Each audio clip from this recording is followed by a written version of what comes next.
এটি একটি মীমাংসিত বিষয় এবং দীর্ঘদিন যাবৎ এটি একটি চলমান প্রক্রিয়া।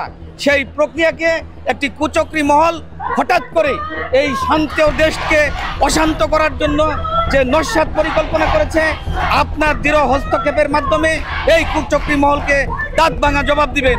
প্রতিদিনের মতো আজকেও সকাল 8টায় আমাদের ক্লাস কার্যক্রম শুরু হয়েছে।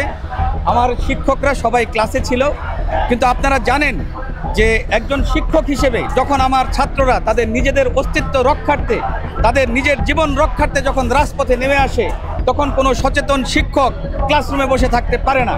তাই আজকে ঢাকা পলিটেকনিক ইনস্টিটিউট, ঢাকা মহিলা polytechnic institute, Bangladesh glass and ceramic institute এবং টিটিটিসিতে প্রশিক্ষণরত সকল শিক্ষকরা এই কোমলমতি ছাত্রছাত্রীদের প্রাণের দাবির সাথে একাত্মতা ঘোষণা করার জন্য এই প্রখর রোদের মধ্যে রাজপথে নেমে এসেছে।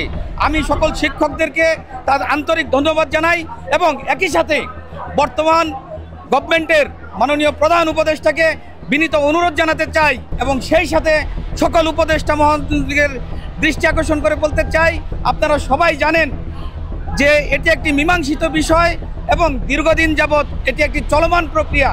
সেই প্রক্রিয়াকে একটি কুচক্রী মহল হঠাৎ করে এই শান্ত দেশকে অশান্ত করার জন্য যে নস্যাৎ পরিকল্পনা করেছে, আপনার দৃঢ় হস্তক্ষেপের মাধ্যমে এই কুচক্রী মহলকে দাঁত ভাঙা জবাব দিবেন। এবং আজকে প্রকাশ্যে এই বর্তমান যুগে যারা ডিপ্লোমা ইঞ্জিনিয়ারদেরকে গুলি করে হত্যা করতে চায়, জবাই করে হত্যা করতে চায়, অবিলম্বে তাদেরকে দৃষ্টান্ত শাস্তিমূলক ব্যবস্থা গ্রহণ করার জন্য আমি সকল শিক্ষকের পক্ষ থেকে বিনীত অনুরোধ জানাচ্ছি।